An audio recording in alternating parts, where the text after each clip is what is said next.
Baski dito sa batas. Putang. Baski dyan sa Ligos. Malakas ang droga dito sa batasan.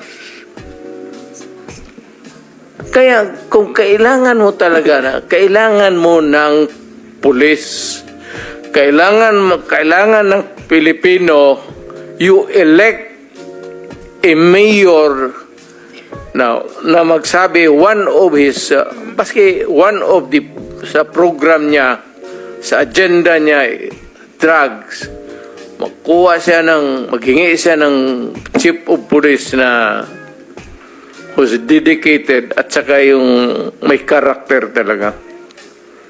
Pero kung chief of police na gusto lang ng promotion, mag-retire na kayo.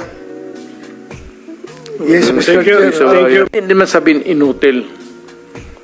Pero kung yung PDEA, ang asahan mo to fight drugs, patay ang Pilipinas. Take it from me. Galing ako sa taas presidency. Galing ako mayor, congressman. Hindi kaya ng PDEA. Hindi nga niya alam sino yung mga diyan sa palibot dito sa batasan, sino yung dito sa batasan, sino yung mga drugista diyan sa pulis talaga yan. Pulis. Ang sekreto niyan is mayor, pati pulis at barangay captains. Yun lang yun. Yun ang kailangan mo. Huwag na yan generals. Pulis, kapitan, pulis, barangay. Yan. Well, generals, malayo masyado yan. Anak ng puta. Sorry. Wala yan. Hindi, you cannot solve the problem. Nandito na lang rin tayo pag-usapan natin what's the best approach to. The best approach really is dito sa baba. Barangay captain, tapos yung mga mayors, dapat nilang pukpukin talaga. Pag ang isang mayor, pag sinabi niya na walang droga dito sa syudad ko, hindi naman ako nagyayabang. Ay, pupunta naman kayo ng Davao kung gusto ninyo. Meron kayo. Pero pag sinabi ko, dito sa Davao, walang droga, wala talagang droga. Ay, ilang police chief dyan. Ayan, si Gamboa, Danau, pati ito, dumaan si Koy. Pag sinabi ko sa kanila, walang droga, kayo ang sabi ko, ipapakaw ko talaga sila sa cross. Nagpagawa ako ng cross dyan sa nilagay ko sa barak sa likod. Ipapako ko yung police director dyan na pagka may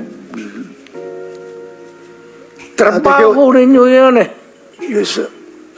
Thank you, Mr. Chair. Yes, Senator Bato, you have the floor again. Sige. One interjection Pwede bang lang, if I may, papahingahin Mr. mo natin Chair. si President Duterte and I will proceed to Senator Bato. Colonel Hector Grijaldo. With your permission, pero kung ayaw mo, okay lang. Ano yun, yung- Senator Risa wants to interject. Okay lang, with your permission. Pwedeng hindi.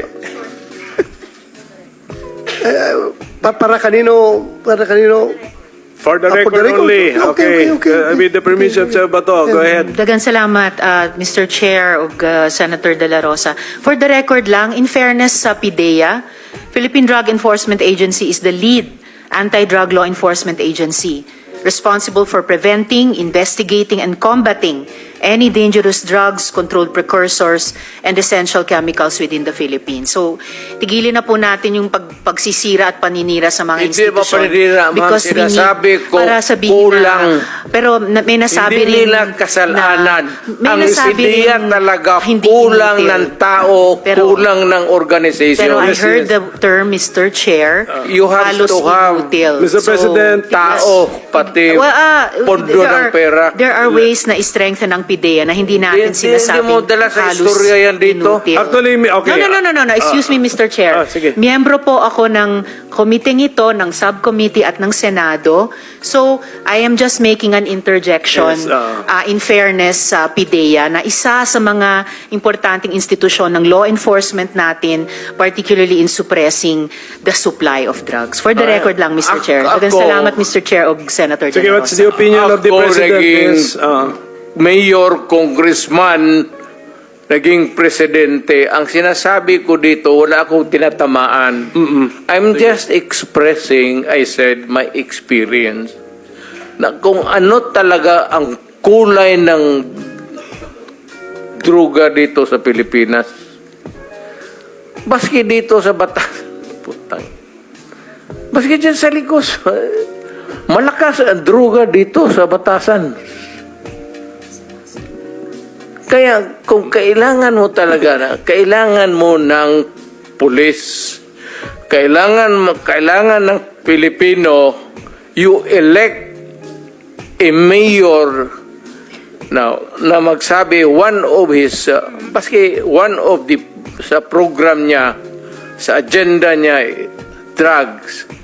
Maghingi siya ng chief of police na who's dedicated at saka yung may character talaga. Pero kung chief of police na gusto lang ng promotion, mag-retire na kayo. Yes, Mr. Thank you. Chair. Thank you.